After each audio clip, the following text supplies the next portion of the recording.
Welcome. We're going to give it a few minutes here while everyone joins in. I'm seeing the attendees climb.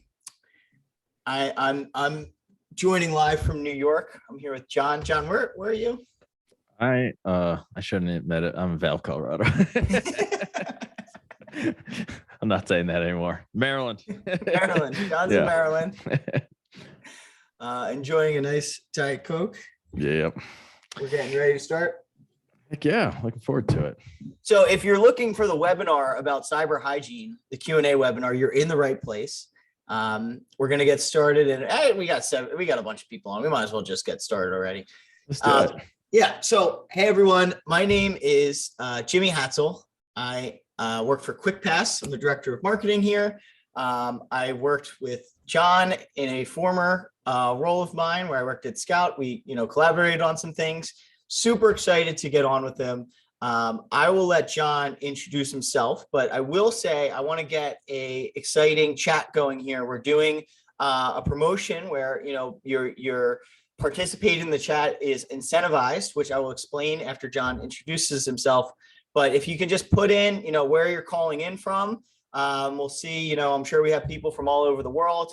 It'd be great to see that in there. So, John, why don't you take a minute to just introduce yourself, your background, and maybe even a little bit about Blackpoint too. Sure, absolutely. So first off, Jimmy, thanks for having on. Really like what you guys do over there at Quickpass, and you're kind of one of the most known guys in the channel. So I really appreciate the opportunity to chat. So first off, I'm Jon Murchison, CEO, founder of Blackpoint Cyber. At a high level, my background's tech. So if we do a Q&A section, feel free to fire tech questions away. I spent about 12 years, my previous life at the National Security Agency. It's the worst joke ever, but bad guy for the right team, but it was true. So that's what we did. So a lot of times we have a view of kind of how the position the adversary's in, where they're trying to attack you. And so I can kind of give you the offensive view and defender view if it's helpful. It's great. Yeah. And John, so as I mentioned a moment ago, so we're doing a couple promotions today for the webinar. So we're giving away $500 in Amazon gift cards. Awesome. So that is 10 $50 gift cards. So five of you will be randomly selected from the registration list. I have people on my team, Catherine and Connor. You'll see them active in the chat. They're going to randomly draw that at the end. We'll announce it, so stick around to the end. But also five others will be randomly given out to people who are active in the chat. So Catherine and Connor are going to look in the chat who's answering questions, who's asking questions, and they will enter those people into a separate raffle. So a little confusing, but I just wanted to give away lots of prizes. So that's how we end up with Awesome. all over the place with that. But yeah, John, so we're talking about cyber hygiene today. That's what it's about. Q&A about cyber hygiene. I just want to start off giving people some background. Like, what is cyber hygiene? What does that term even mean? At least to you, there might be some different definitions. Yeah, no, I think, at a really high level, when you hear about hacking, exploitation, you hear so much about some new kind of code execution technique or exploit, whether it's log4j or exchange. The kind of running joke we have is, are you like exploiting and hacking in or logging in? And when we talk about IT hygiene, it's essentially the art of reducing your attack surface, right? So this can be both in your Windows domain environments, your Microsoft 365, Azure environments, or really, frankly, any IT environment. So it's actually at its most basic level, which is embarrassing I'm even saying this, we still see it all the time, not having like remote desktop protocol open the internet, right? That would be poor hygiene. And the corollaries, remember at the beginning of COVID, it was the underlying conditions make you more susceptible to a bad outcome. Kind of poor hygiene and hardening of your infrastructure and visibility into it also tees you up for a worse outcome if you were attacked. Yeah, and so this has become like a more popular concept recently. Yeah. I think I've seen a lot more of it. I've seen official communications recently referencing cyber hygiene as well. Like, why do you think it's becoming more popular? Well, I think, when you really break down what separates a successful attack from an unsuccessful attack, many times it was poor hygiene that has enabled it. And I just think the word has gotten out more, right? So, part of this is making there's kind of two big bins, right? Making it harder for someone to steal privileged credentials, right?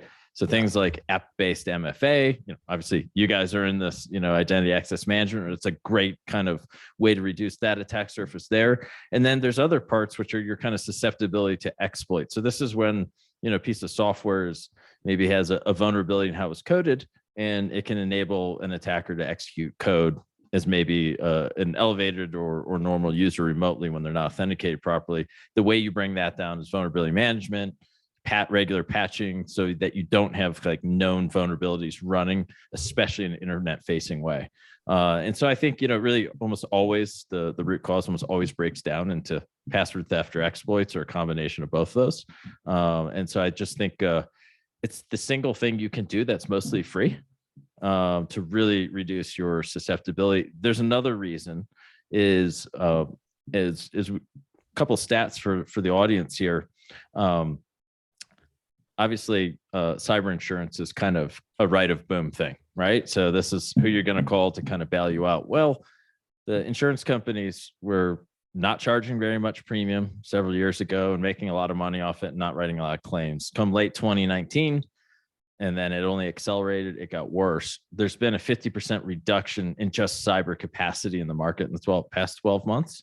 And so for those that are getting underwritten, and MSPs are their biggest fear, because if you hit an RMM, kind of platform, you can go hit 50, 100 customers, however many you have. And so what's happening is is part of the underwriting process. They're doing external vulnerability scanning. They're asking more questions. And so there's a couple drivers. One, bad hygiene enables most of the really bad outcomes and breaches. And two, you kind of have the external, I would say, business driver, from a corporate risk management standpoint, that's pressing more questions on the cyber hygiene front. Yeah. And then I've seen like different like levels, like I don't know if there's anything official. Like I've seen like, I think CMMC will say like level 1 is like basic cyber hygiene. So it's right. Is it like sort of used officially and unofficially, or is it like? Yeah, I've seen a lot of frameworks, that have various levels. I will say like, okay, this might be controversial, but I think the vast majority of the compliance frameworks, they mean well, but they're incredibly confusing. They're so nebulous as far as what you're supposed to implement, how, and they're very much geared towards, I would say, a kind of post-breach view. Like I should have had logs for my firewall login so I could track that down, as opposed to being written to really prepare you to not get into that right of boom event. So I will say CIS, the Center for Internet Security, does have levels. I think I think theirs is fantastic. And I highly recommend everyone on this call, it's free to read through. The difference is they're very prescriptive. They say in your Microsoft 365 tenant, configuring the following 20 settings to kind of harden.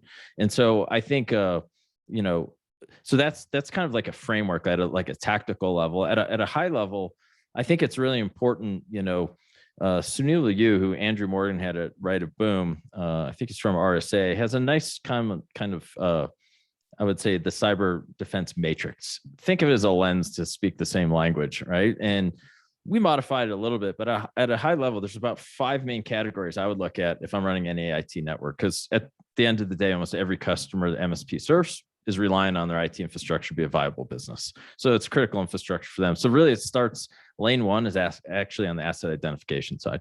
You actually have to know what's out there, know what operating systems, know what patch levels, so your RMM helps you with that. Some of the vulnerability management scanners help you with that.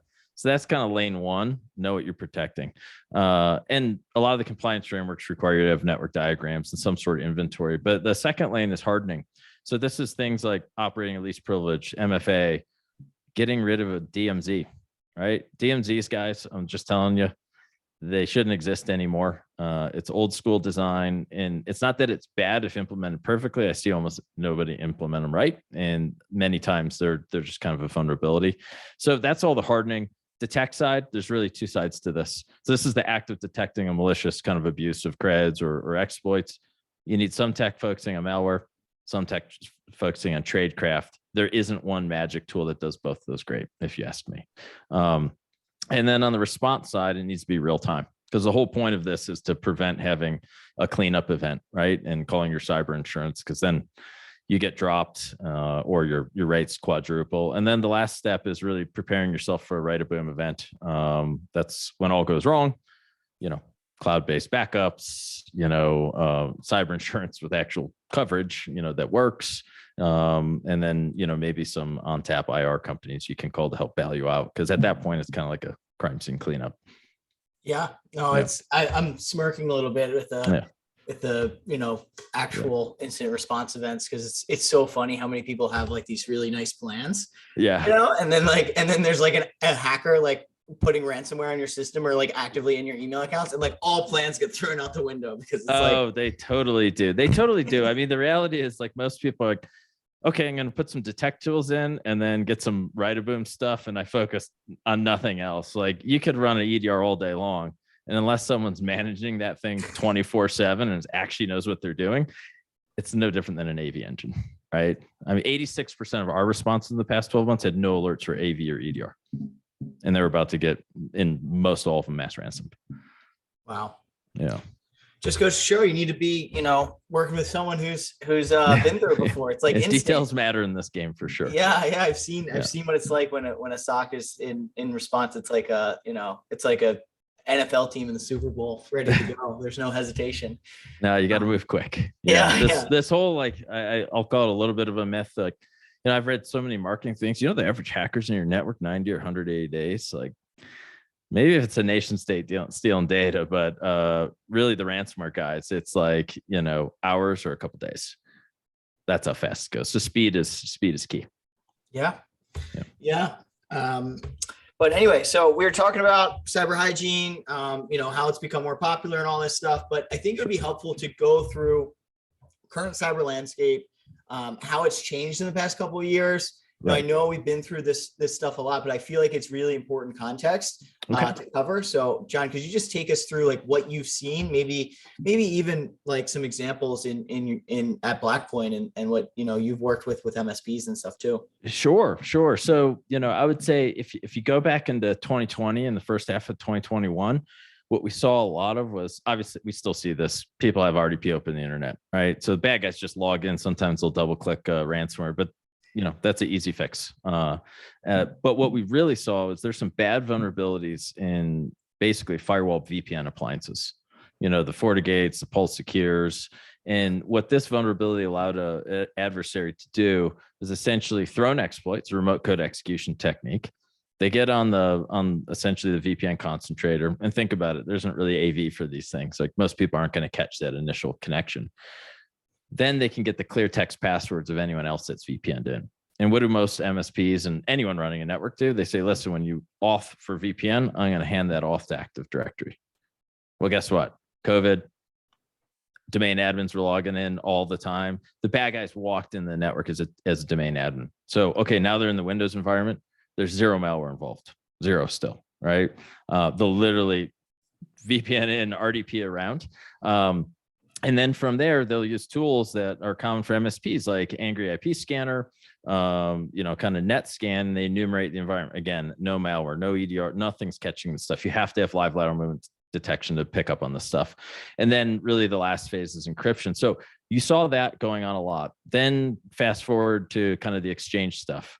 We're still in our customer base almost every week catching an exchange server that is unpatched and getting popped web shell. So again, that goes to IT hygiene of essentially, kind of patching, locking it down. One kind of, I would say, takeaway, Jimmy, for the audience is just because, let's say you do have an on-prem exchange server or, a server that was vulnerable to Log4j and you patched them. You also need to check, because if they were exploited prior to your patching, if you were a little late, the threat's not gone because you patched it. It just means it won't get re-exploited, but there can still be a latent kind of web shell or backdoor.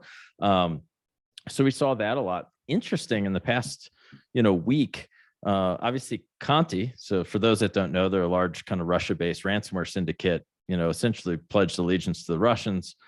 I suspect, I don't have firsthand knowledge, they didn't realize how many Ukrainian operators they had in, and all their playbooks, their training, you name it, were leaked. We are seeing a lot more right now RMM platforms that are procured by an adversary in a free trial and using that as their backdoor instead of Cobalt Wow. Strike. So we're seeing that. And then what they like to do is leverage BitLocker to encrypt your machine, and they get the new BitLocker keys. Guess what? None of that's ransomware. No tool stopping that right now. So it's really, really critical that you kind of focus on a lot of the live off the line, what we call tradecraft, others call behavior, to pick up on an adversary when they first land the network, when they're trying to figure out where they can spread to, if their creds are even good. That's a really, really important phase, because if you don't have that, you're pretty much down to your only protection is essentially any anti-ransomware capability that's in the AV or EDR, and they're always changing techniques. We saw another technique where instead of calling like a crypto API to start encrypting files, you cut and paste into an encrypted zip file. Right. So the bad guys basically have their own password for the encrypted zip. They suck it off, and that's how they get your data. So they get pretty creative. And so, again, goes back to that kind of five lane view on how to kind of harden and be ready to defend. So I think you're just going to watch a lot more abuse of RMM platforms in a trial mode. We responded to one the other day, and they had 3 different RMMs in there in trial. Wow.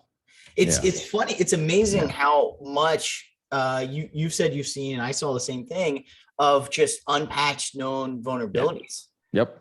You're saying you're seeing an Exchange server, on-prem Exchange, get popped. I mean, what was that, a year or 2 years ago that? It was a long time ago. Yeah. What was it, March of last year, if I'm remembering correctly, when it came out? I think, so that is, I think there's another thing where it's, when you think about vulnerability scanning, and this is a problem in our MSP space because there isn't a good product really right now that fits the way an MSP charges and their price point. But vulnerability scanning isn't something you should really be doing anymore, like, once a month. It needs to actually be continuous, right?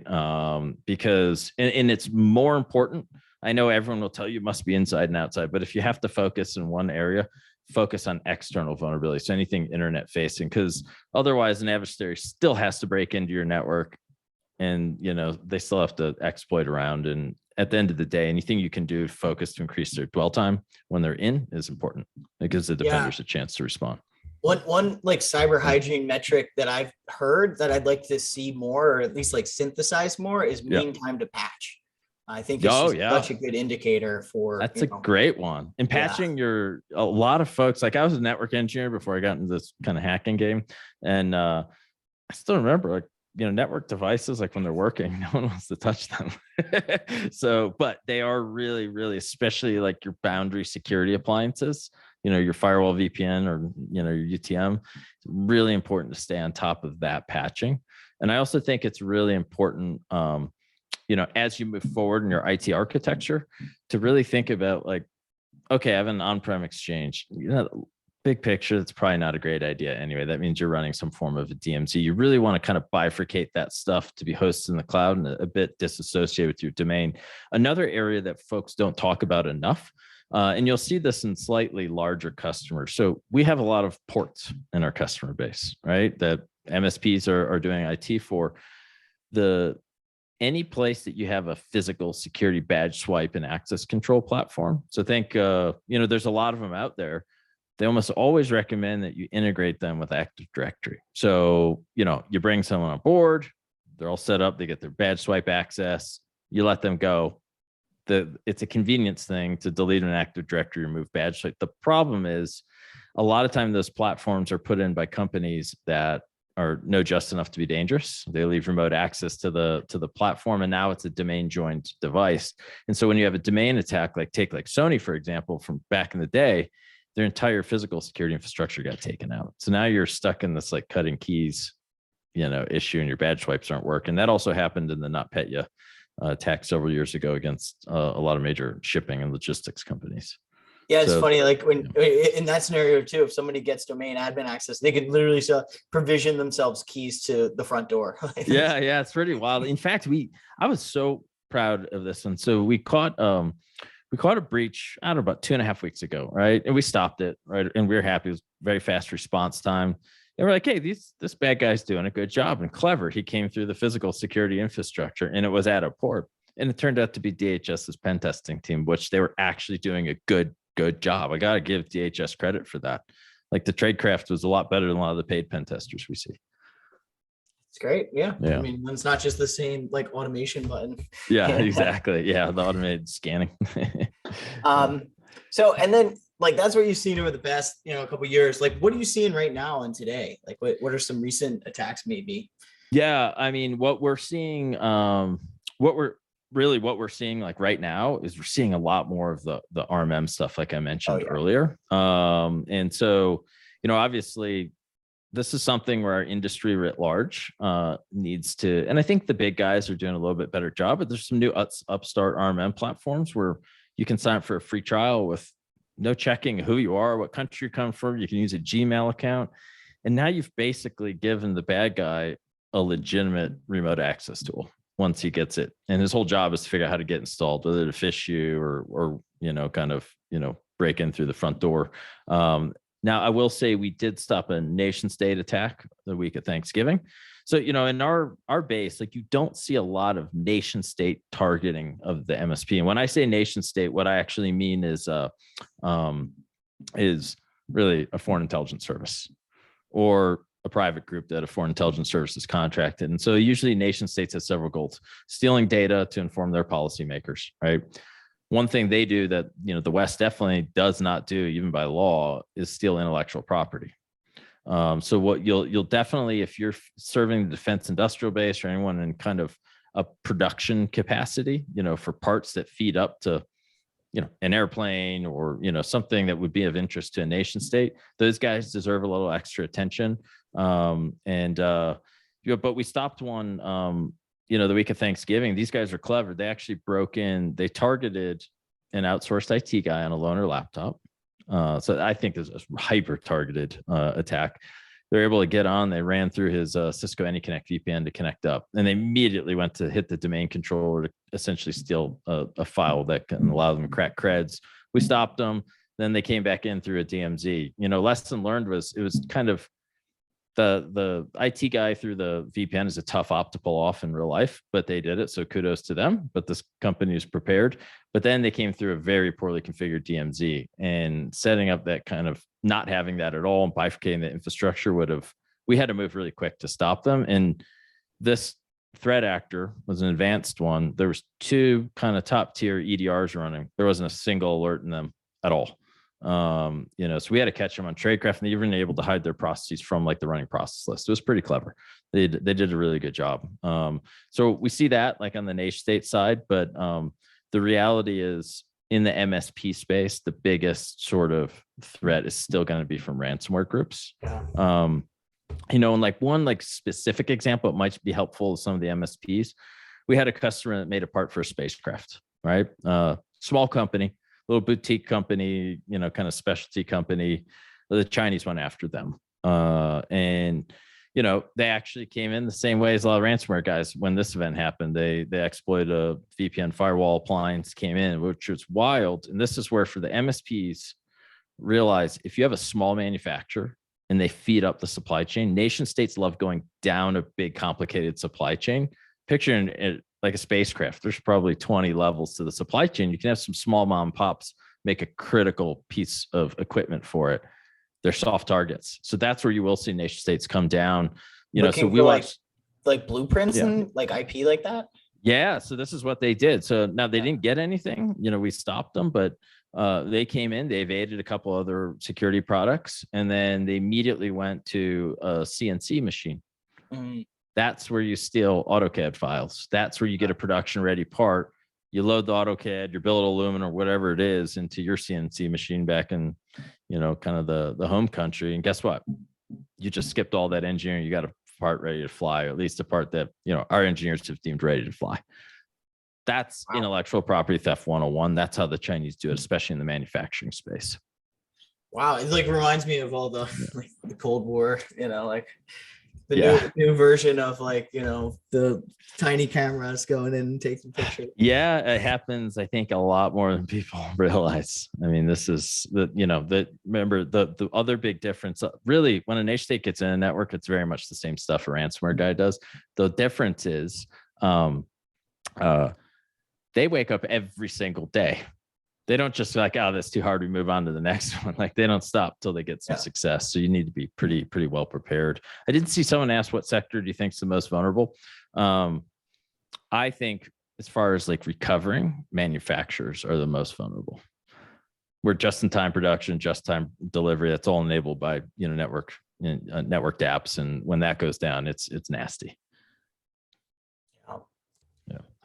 John, just to take it back to like cyber hygiene specifically. So when I went to kindergarten, they taught me to wash my hands, and I went home and my parents taught me to brush my teeth every night.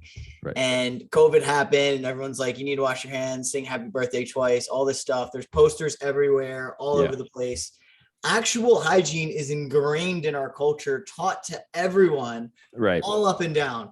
But when it comes to cyber hygiene, somehow it's like just, us and MSPs out there trying to get everyone to like change their passwords or turn MFA on. What culturally do you think is causing that? Do you think it's going to change? What do you think about that? I think big picture, first off, there's been so much FUD, fear, uncertainty, doubt in cybersecurity marketing and security theater, I'll call it. I think we do a real disservice many times to kind of the, end IT professional that just needs to be educated. And like I tell everyone, details are really the only thing that matters in cybersecurity, because that's what the bad guys are exploiting, right? And so I think there's a couple things going on. One, we haven't done a good job giving, or I don't believe, and we're trying to do a better job giving MSPs a framework, like I mentioned today, with those 5 lanes that you can go to their end customer and say, hey, listen, this is what the best in the world say to do, right? And it's quite logical. You got to know what to protect. We got to reduce the attack surface. It makes you more insurable. It reduces, kind of the low-hanging fruit. We have to have a capability to pick up on malicious software and malicious tradecraft, right?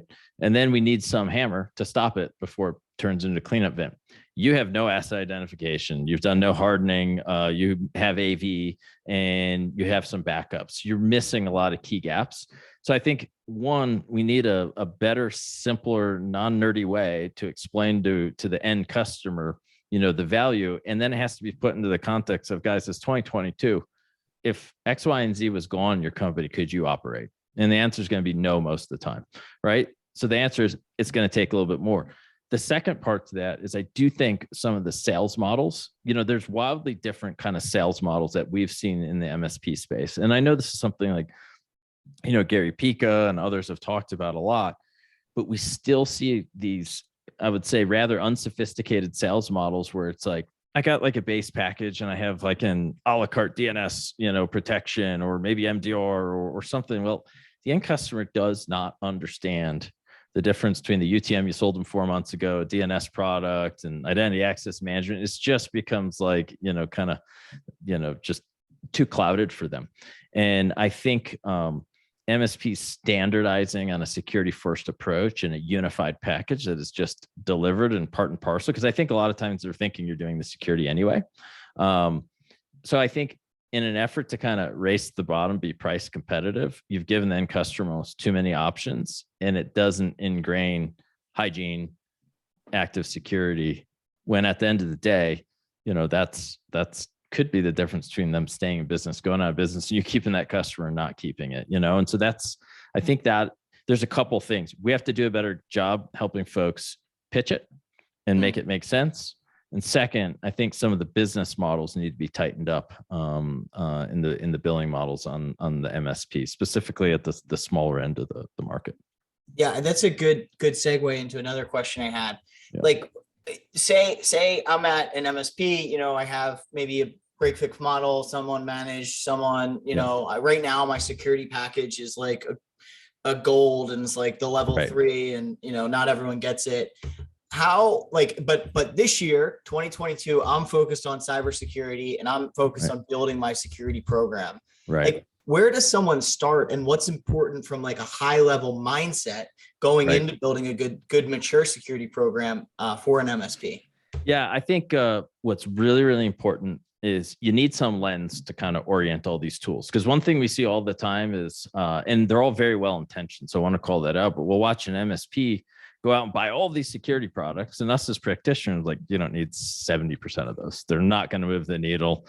You're wasting money and you're harming your cost of goods sold. So I think that framework that I kind of described earlier, which I'm sure we can send this out to folks after, I think is a great way to really focus on the most impactful, minimum viable security stack that is efficient, where you can actually run your cost modeling. So we'll call that business physics, really understanding your COGS as it builds up into your package, and focusing specifically on the real needle moving stuff.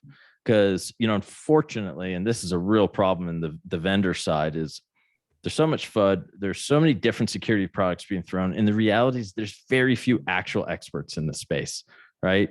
There's folks that are good, but think about how many folks actually get to be a bad guy legally. I mean, maybe pen testers, but they have a lot of rules of engagement. There aren't a lot of like true experts. There's a lot of kind of armchair quarterback types in this space. And so I think you have to look at it real practically. All right, asset identification. Well, maybe I can only afford one. I'm going to work really hard on, my RMM platform, and maybe use some open source free scanning to identify any other devices on my network. That could be a real minimum, one. Hardening the infrastructure.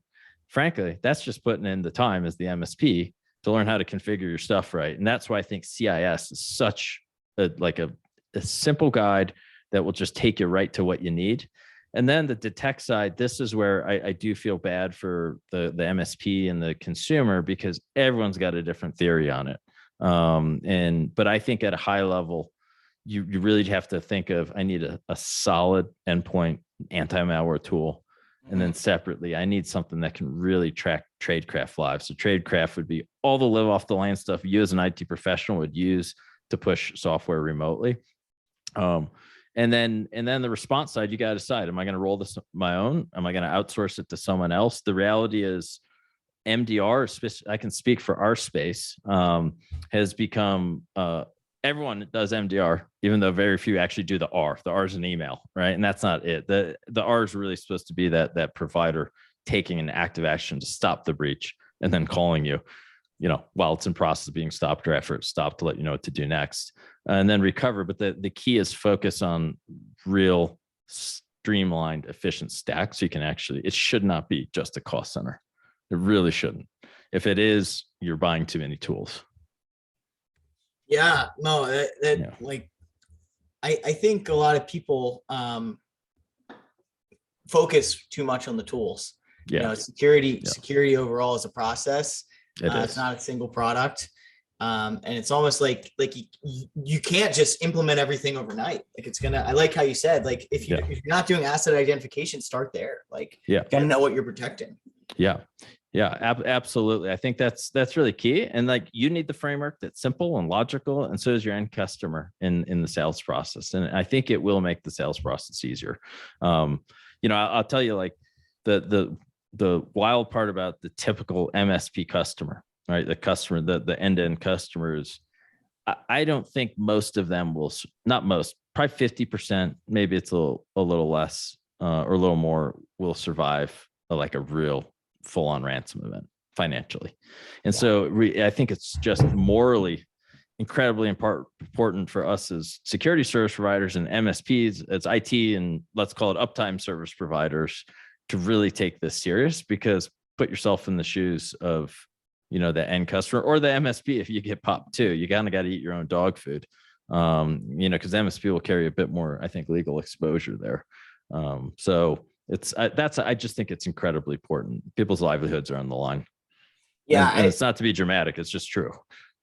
Yeah. And it's like the three big drivers, at least the outcomes that, drive back security, all things that you talked about, right? Ransomware, all the patching, like everything related to that all is derived from mass ransomware. Business email compromise, or can also be AD compromise or whatever. It's all tied back to that as well. And then compliance drivers as well. And you just nailed it. Yeah. That's it. Business email compromise almost always turns into a financial fraud try, where they trick your accounts payable to pay a bill that wasn't real, or pay it to the wrong person. I mean, almost always. Sometimes there's data theft, but that's what we see in the business email. And the other is, And I think the other thing you asked what changed, and this is old news to be candid at this point, but it's very rare that ransomware operators will just encrypt you now. Most of the time, they're going to steal data first to get a little more extortion leverage on you. In fact, I think we're going to start seeing some just steal data and not even bother with the encryption, because if the data is powerful enough, people will still pay. Yeah, it's funny, like when you and I both started really, coming up and getting traction in the MSP market, I'm sure you heard so many times, oh, well, we have backups. Oh, yeah. How quickly that conversation changed once you started seeing the exfiltration and ransom of, ransoming, targeting the backups too. Yeah. It'll happen, and I think, the kind of blessing, the curse with the MSP space is the MSPs get a lot of, it might not feel like it when you're, kind of fight the fire, but there's a lot of efficiencies from these tools, whether it's cloud backup or, kind of your RMM platform or your remote screen connect type of things. But the reality is when those things get taken over, they're super powerful. Like the Kaseya event, I remember you guys, when we found that event, you guys reached out immediately at your old company. And this is why we always loved you guys over at Scout, was how can we help, and the reality is, speed really mattered. And that was one that could have been way worse if the adversary wasn't so impatient. They didn't have to just encrypt right away. They could have stayed for a while, stolen a lot of data, hit way more companies, I think, till anyone ever seen it. Yeah, it's scary because that attacks like that aren't going to go away. At least in my opinion. I don't like the fear-based selling or anything like that, but it's just going to get worse. It is. In fact, one thing we built, this isn't like, maybe it's a little public, but not that public. We went and disappeared to build an automated anti-ransom capability because of that event. And because we know there's going to be another one, it's just a matter of time. And there can be some events where they can be so fast, especially if it's an RMM compromise, where you can't even get a human in the loop to stop it and respond. It's just instant encryption or whatever they're going to do. And so we've secretly been testing a whole new capability to auto stop this stuff. And so far, knock on wood, we haven't found a sample it doesn't work on in like seconds. And so that's going to be turned live later this month.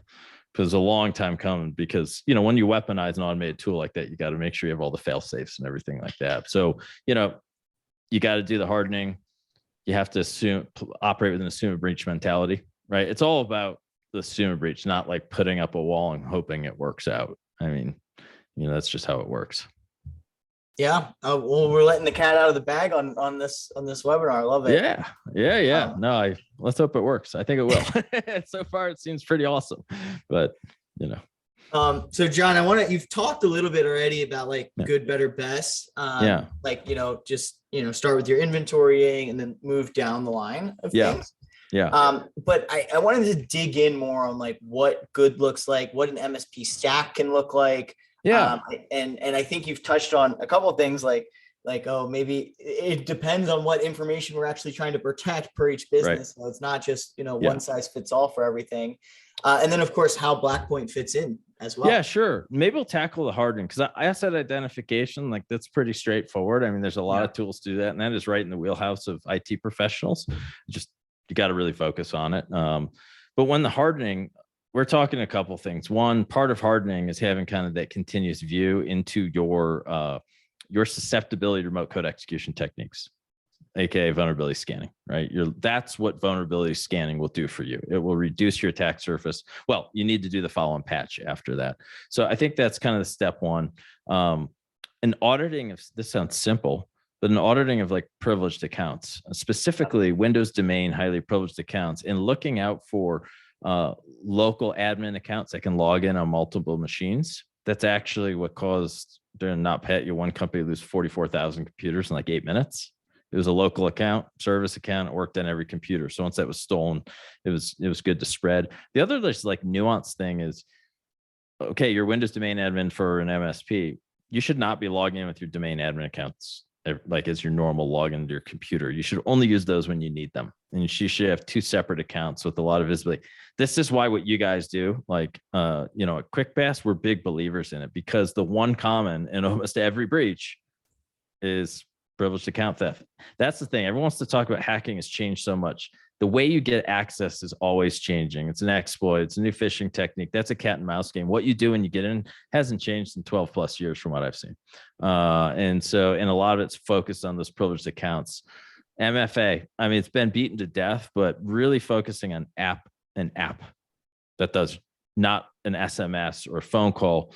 You know, I have an unfortunate friend up the street lost a lot of money because didn't have MFA. They basically tricked him, broke into his 365 account, found he's a T-Mobile customer, logged into T-Mobile with the same creds, no MFA in there, forwarded all the calls to their burner phone, called the bank. Long story short, that's how they were able to auth and transfer a significant sum of money they never got back.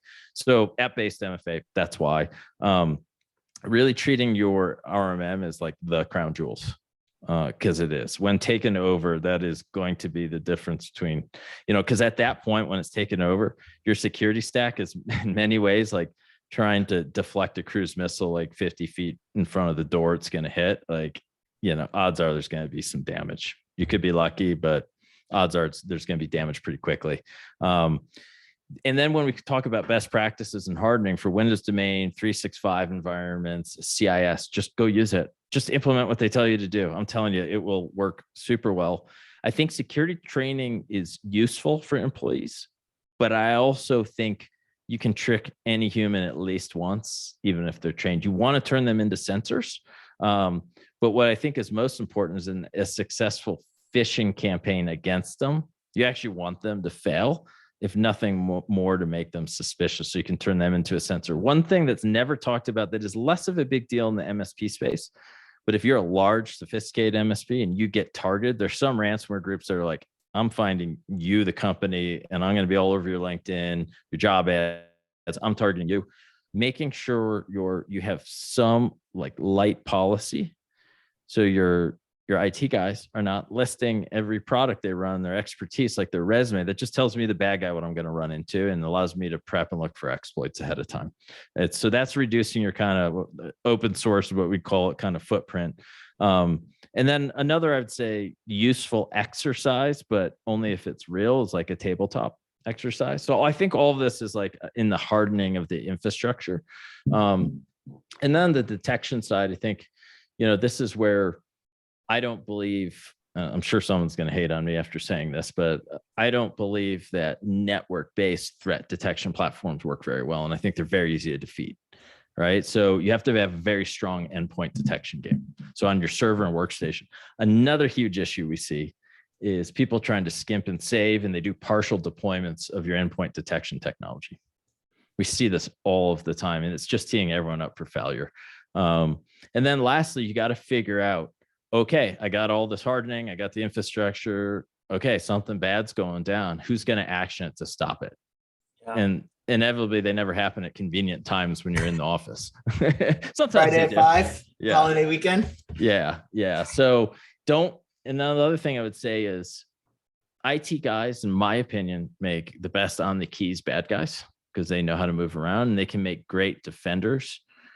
But also be careful to become an expert in your lane and not be a generalist everywhere. What you always want to do, like the number one rule, you go to business school there, and my board members jokingly always say, don't hire anyone as dumb as you are, which basically means what I'm trying to get at here is build deep domain expertise and doing great IT with great hygiene.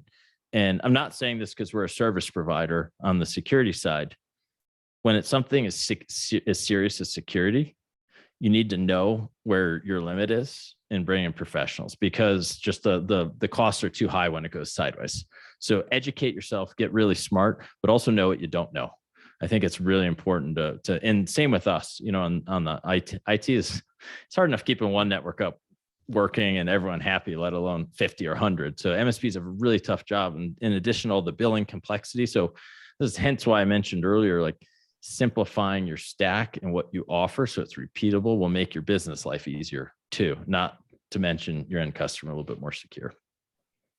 It's great. I love all those tips. Yeah. It is a lot too. So, maybe we can send out some people are asking, maybe we can send out some info afterwards in the follow-up email.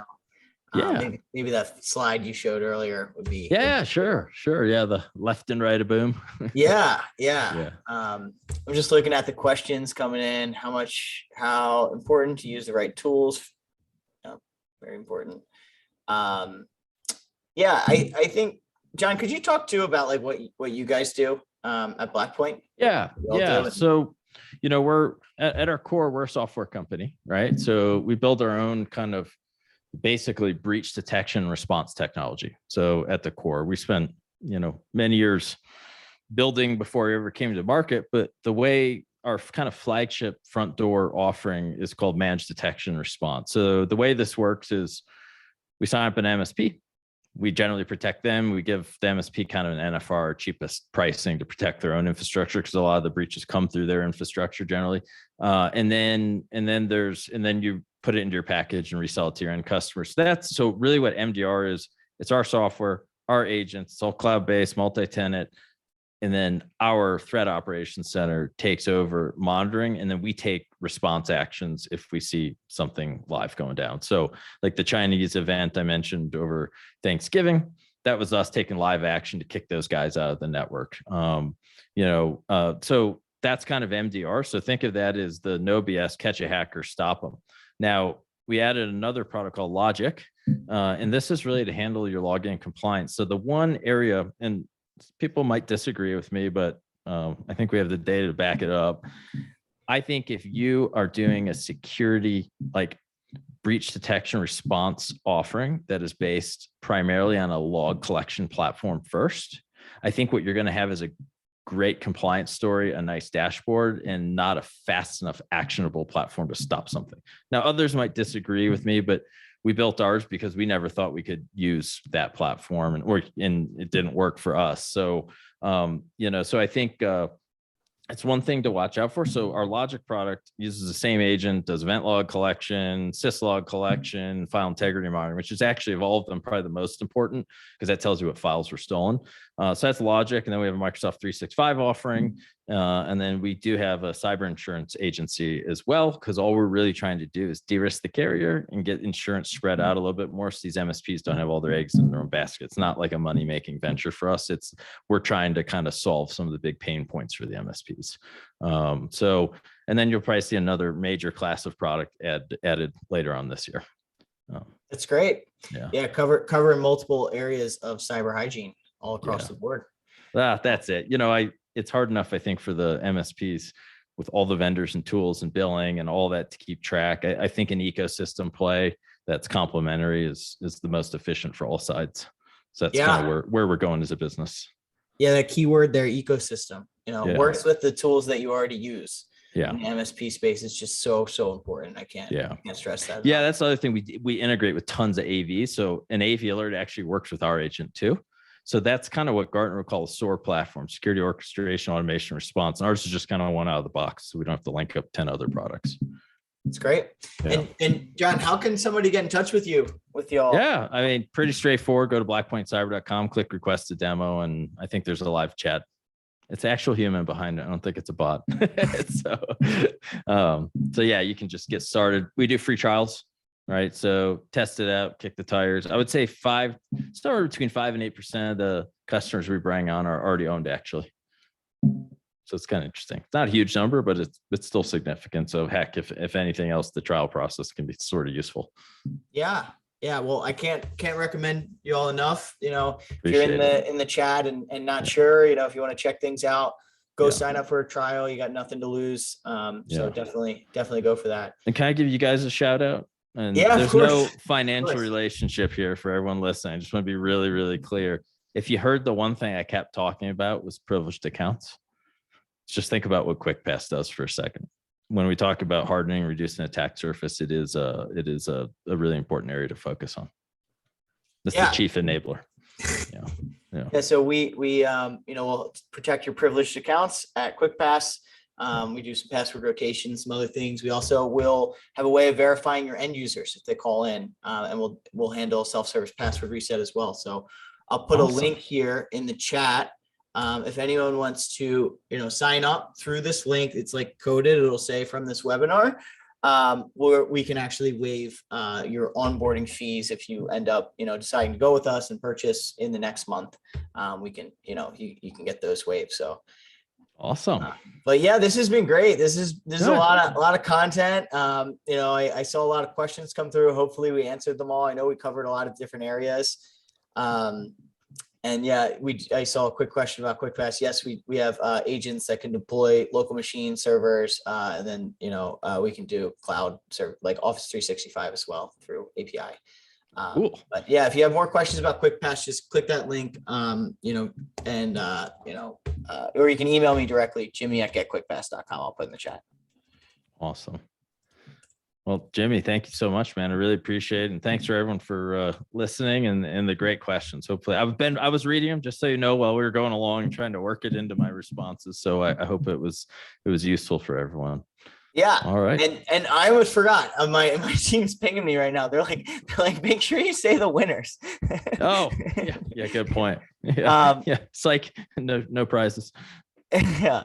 So the winners in the chat, we have Matt Citadel. Congratulations, Matt. Janice Deedy, Bradley Boss. Sorry if I'm butchering your name. I apologize.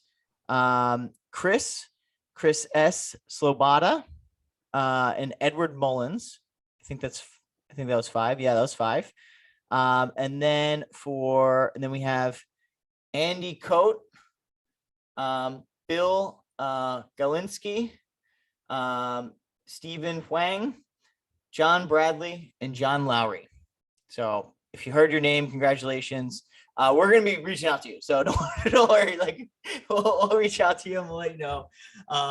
Thank you everyone for joining. And we'll send out the recording and any, follow-ups as well. So. Good stuff, Jimmy. Thanks, man. Thank you everyone for listening. See ya. Bye. Thanks. Take care. Bye.